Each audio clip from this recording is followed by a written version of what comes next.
My Last Duchess by Robert Browning.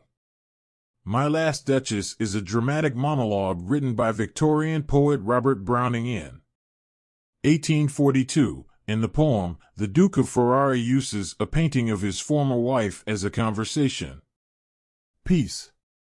The Duke speaks about his former wife and #39's perceived inadequacies to a representative of the family of his bride-to-be, revealing his obsession with controlling others in the process.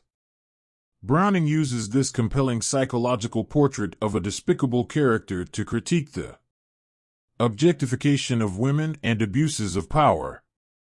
A key feature of the dramatic monologue is that the speaker often reveals something important about themselves whilst recounting events or discussing a particular topic. In the case of the Duke, the reader learns not just about his personality flaws, but that he may have ordered the murder of the late Duchess. In the poem, the Duke of Ferrara is giving a tour to the envoy of an unnamed count. The Duke is a widower looking for a new bride and is interested in a wealthy count's daughter. He shows the envoy a painting of his late wife, which is kept behind a curtain. Whilst revealing this artwork, he discusses her. Although his aim is to criticize her personality and conduct, he reveals unsavory aspects of his personality, such as his jealousy and possessiveness. Browning has more in mind than simply creating a colorful character and placing him in a picturesque historical scene.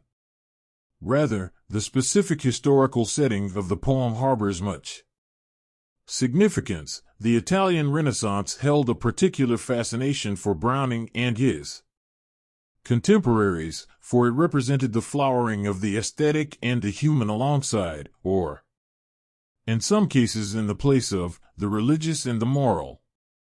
Thus, the temporal setting allows Browning to explore sex, violence, and aesthetics. The lushness of the language belies the fact that the Duchess was punished for her natural sexuality.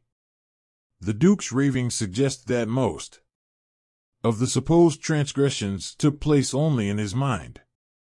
Like some of Browning's fellow Victorians, the Duke sees sin lurking in every corner. Or people confronted with an increasingly complex and anonymous modern world, this impulse comes naturally to control would seem to be to conserve and stabilize.